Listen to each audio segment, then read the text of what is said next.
Hello friends, कैसे हो आप सब। मैं राहुल आप सभी का स्वागत करता हूं हमारे यूट्यूब चैनल पे।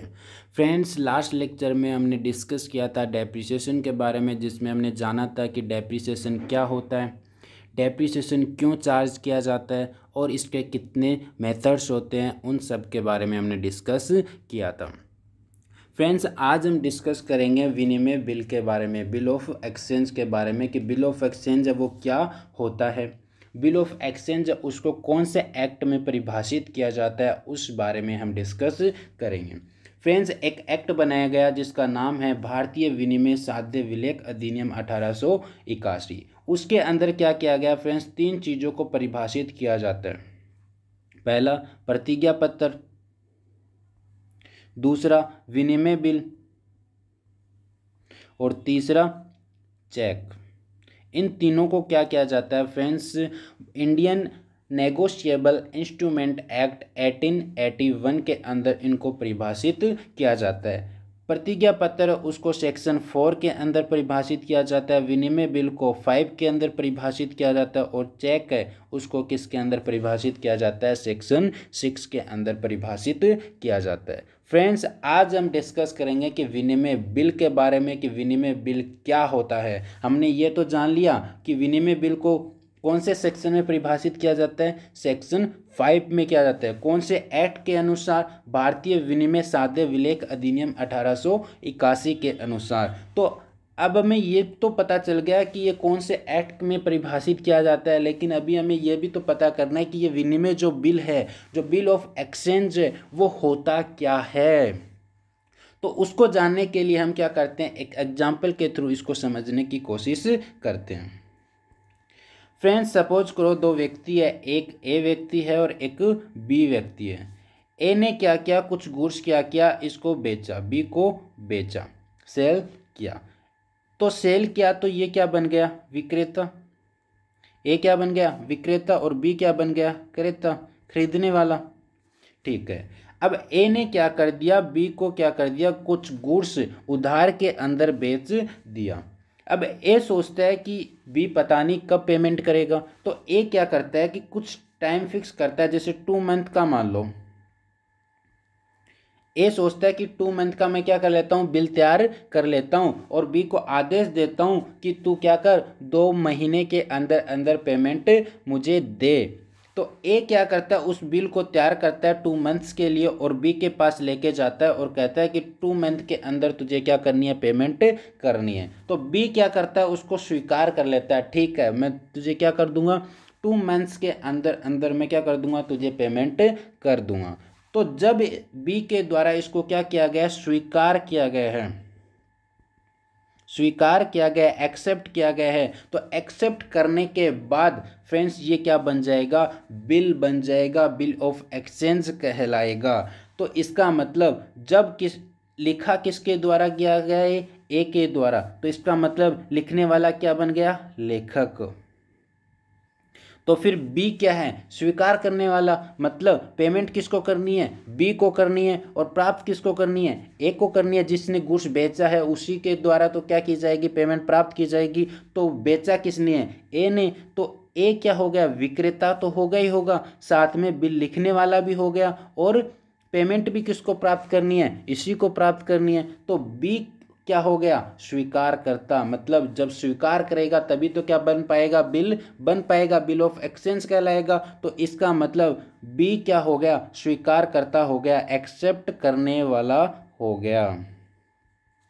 तो ए के द्वारा लिखा गया और बी के द्वारा उसको एक्सेप्ट किया गया, तो एक्सेप्ट जो किया गया उसी को क्या बोला जाता है, बिल ऑफ एक्सचेंज बोला जाता है। अब तक हमने ये चीज़ें तो जान ली कि बिल ऑफ एक्सचेंज क्या होता है, और हमें यह भी पता चल गई कि किसके द्वारा लिखा जाता है और किसके द्वारा स्वीकार किया जाता है, क्योंकि जब तक स्वीकार नहीं किया जाएगा तब तक ये क्या नहीं होगा, वैलिड नहीं होगा। जब तक बी के हस्ताक्षर उसके ऊपर नहीं होंगे तब तक ये क्या नहीं माने जाएगा, एक वैलिड बिल ऑफ एक्सचेंज नहीं माना जाएगा। तो इसलिए उस पर बी के हस्ताक्षर और ए के हस्ताक्षर होना जरूरी है, और इसके अंदर कोई भी शर्त भी नहीं हो सकती। और ये क्या होता है, एक ऑर्डर का पत्र होता है, मतलब इसके अंदर क्या किया जाता है, एक ऑर्डर दिया जाता है बी को कि तुझे क्या करना है, इतने टाइम पीरियड में तुझे क्या करनी है, पेमेंट करनी है। तो ये एक प्रकार से क्या हो गया, ऑर्डर देने वाला हो गया, कोई इसके अंदर शर्त भी नहीं होती। इस प्रकार से हमें पता चला कि बिल ऑफ एक्सचेंज क्या होता है।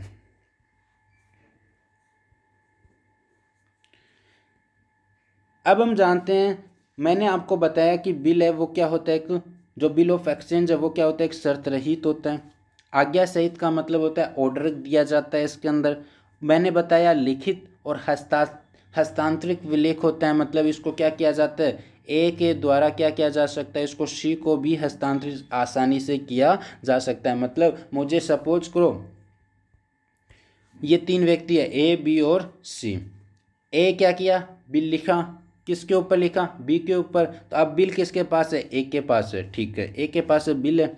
अब सपोज करो ए को क्या करना है, बी से पेमेंट प्राप्त करनी है 2 मंथ के अंदर, ठीक है। लेकिन ए को क्या हो गया, ए को पेमेंट की पहले ही आवश्यकता हो गई। तो अब ये क्या कर सकता है, इस बिल को किसी अन्य व्यक्ति को हस्तांतरित कर कर क्या कर सकता है, टाइम पीरियड से पहले ही पैसे प्राप्त कर सकता है अन्य व्यक्ति से। अब पेमेंट किसको करनी होगी, बी के द्वारा, फिर पेमेंट किसको की जाएगी, सी को की जाएगी। क्यों, क्योंकि बिल किसके पास है, अब सी के पास है। अब प्राप्त करने वाला कौन हो गया, सी हो गया। तो इस प्रकार से इसके अंदर पक्ष भी कितने हो गए, 3 हो गए। एक तो हो गया लेखक, दूसरा हो गया स्वीकार करने वाला, एक्सेप्ट करने वाला, और तीसरा हो गया प्राप्तकर्ता, प्राप्त करने वाला। तो इस प्रकार से इसके अंदर पक्ष भी कितने होते हैं, पक्षकार भी कितने होते हैं, 3 पक्षकार होते हैं। पहला लेखक, दूसरा एक्सेप्ट करने वाला स्वीकार करता, और तीसरा होता है प्राप्त करने वाला। तो फ्रेंड्स जो प्राप्त करता है मोस्टली वो क्या हो सकता है, लेखक ही हो सकता है। क्यों, क्योंकि जब तक वो किसी व्यक्ति अन्य व्यक्ति को हस्तांतरित नहीं करेगा तब तक कौन होगा प्राप्त करने वाला, लेखक ही होगा। तो इस प्रकार से मैंने बताया कि एक टाइम पीरियड के लिए, एक निश्चित समय के लिए क्या किया जाता है, इसको तैयार किया जाता है। किसी निश्चित तिथि को भुगतान करने के लिए इसको क्या किया जाता है, तैयार किया जाता है। किसके द्वारा किया जाता है, लेखक के द्वारा, विक्रेता के द्वारा, जिसको पेमेंट प्राप्त करनी है उसके द्वारा इसको क्या किया जाता है, लिखा जाता है। किस पर लिखा जाता है, जिसको भुगतान करना है उसके लिए इसको क्या किया जाता है, एक निश्चित समय पर निश्चित भुगतान करने के लिए एक प्रकार से क्या दिया जाता है, एक आदेश दिया जाता है, ऑर्डर दिया जाता है। वही क्या कहलाता है फ्रेंड्स, विनिमय बिल कहलाता है, बिल ऑफ एक्सचेंज कहलाता है। अब हम बात करते हैं जो बिल ऑफ एक्सचेंज है उसके प्रॉफिट्स क्या हो गए। मैंने आपको इससे पहले बताया कि पक्षकार के बारे में बताया कि पक्षकार इसके कितने हो सकते हैं, 3 हो सकते हैं, लेखक, स्वीकारकर्ता और प्राप्त करते। 3 पक्षकार हो सकते हैं। मोस्टली जो प्राप्त करता है वो कौन होता है, लेखक ही होता है। क्यों, क्योंकि जब तक वो किसी अन्य व्यक्ति को वो बिल हस्तांतरित नहीं करेगा तब तक प्राप्त करता कौन होगा, लेखक ही होगा। तो इसलिए कहा जाता है कि सामान्यतः जो प्राप्त करता है वो क्या होता है, लेखक ही माना जाता है। और लेखक कौन होता है और स्वीकार करता कौन होता है, मैं आपको इसको एग्जाम्पल के थ्रू समझा चुका। तो अब हम बात करते हैं विनिमय बिल के लाभ की, प्रॉफिट्स की, कि किस वजह से इसको किया जाता है। सबसे पहले तो फ्रेंड्स इसका लाभ होता है कानूनी प्रलेख। जो बिल ऑफ एक्सचेंज है वो क्या होता है, एक कानूनी प्रलेख होता है। मतलब एक हमें गारंटी मिल जाती है, बिल तैयार करने पर हमें गारंटी मिल जाती है कि इतने टाइम पीरियड के बाद हमें क्या हो जाएगा, पेमेंट प्राप्त हो जाएगा। और यदि बी के द्वारा वो पेमेंट नहीं की जाती है तो हम क्या कर सकते हैं, उसको कानून के द्वारा भी उसको क्या किया जा सकता है, प्राप्त किया जा सकता है। दूसरा, मुद्रा की घिसावट में कमी। मुद्रा की घिसावट में कमी का मतलब क्या हो गया फ्रेंड्स, इसमें हम क्या कर रहे हैं, केवल बिल को ही क्या माना जा रहा है, यहाँ पर आधार माना जा रहा है। हम क्या कर रहे हैं, जब भी किसी को पेमेंट करनी है तो बिल के द्वारा ही हम उसी को हस्तांतरित कर कर हम क्या कर रहे हैं, अपना भुगतान कर रहे हैं। तो इसलिए जो मुद्रा का इसके अंदर क्या नहीं हो पा रहा है, लेन देन नहीं हो पा रहा है। तो इसलिए मुद्रा का जो है उसके अंदर क्या मानी जाती है, घिसावट में कमी मानी जाती है। फिर हम बात की, हमने ये भी जाना कि ये क्या हो सकता है, हस्तांतरण आसानी से किया जा सकता है। मतलब एक अब बिल किसके पास है, ए के पास है, तो ये क्या कर सकता है, सी को भी उसको क्या किया जा सकता है, आसानी से हस्तांतरित किया जा सकता है, ट्रांसफ़र किया जा सकता है। फिर हमने जाना कि इसको क्या किया जा सकता है, अन्य व्यक्ति को बेचान। बेचान का मतलब होता है बेचना। जैसे किसी अन्य कोई सी नामक कोई व्यक्ति है, उसको हमें क्या होगी पैसे की पहले आवश्यकता होगी, तो हमने क्या किया, किसी सी व्यक्ति को हमने क्या कर दिया, उसको बेच दिया और बदले में क्या प्राप्त कर लिया, कुछ कैश, जितना भी कैश हमें प्राप्त करना है उतना हमने क्या कर लिया, उससे प्राप्त कर लिया। तो इसको क्या बोला जाता है फ्रेंड्स, बेचान बोला जाता है। कि पेमेंट प्राप्त होने से पहले ही हम यदि उस बिल को किसी अन्य व्यक्ति को बेच देते हैं, तो उसी को क्या बोला जाता है फ्रेंड्स, बेचान बोला जाता है। तो इसको भी आसानी से किया जा सकता है, क्योंकि हमने जाना कि इसको क्या किया जा सकता है, एक व्यक्ति से दूसरे व्यक्ति को आसानी से ट्रांसफ़र किया जा सकता है। तो जब ट्रांसफ़र किया जा सकता है तो इसका मतलब हम क्या कर सकते हैं, इसको अन्य व्यक्ति को बेच सकते हैं। तो अब जो अगला व्यक्ति है वो क्या करेगा, जिससे पेमेंट प्राप्त करनी थी, जैसे बिल किसके ऊपर लिखा गया था, बी के ऊपर, तो बी क्या करेगा, फिर इसको पेमेंट प्राप्त देगा। क्यों, क्योंकि बिल किसके पास है, अब जिस व्यक्ति के पास बिल होगा उसी को क्या मिलेगी, पेमेंट मिलेगी। तो हमने जान लिया कि पहचान भी क्या होता है। यदि हमें किसी व्यक्ति को नहीं दे रहे, हम किसी व्यक्ति से हमें पैसे नहीं मिल रहे, तो हम क्या कर सकते हैं, उसको बैंक के पास भी उस बिल को ले जा सकते हैं और बैंक से हम क्या कर सकते हैं, डिस्काउंट करा सकते हैं। उसमें क्या करेगा, बैंक क्या करेगा, आपसे कुछ चार्ज डिडक्ट करेगा, चार्ज कुछ काटेगा अपना। उस चार्ज को काटने के बाद जितनी अमाउंट बचेगी उस अमाउंट को आपको क्या कर देगा, वो भुगतान कर देगा। तो हम क्या कर सकते हैं, बैंक से भी उसको डिस्काउंट करा सकते हैं। फिर इसके अंदर मोस्ट इम्पोर्टेंट बात आती है कि इसके अंदर इसको हम क्या कर सकते हैं, भविष्य में रोकड़ की योजना बनाने में भी आसानी से इसको यूज किया जा सकता है।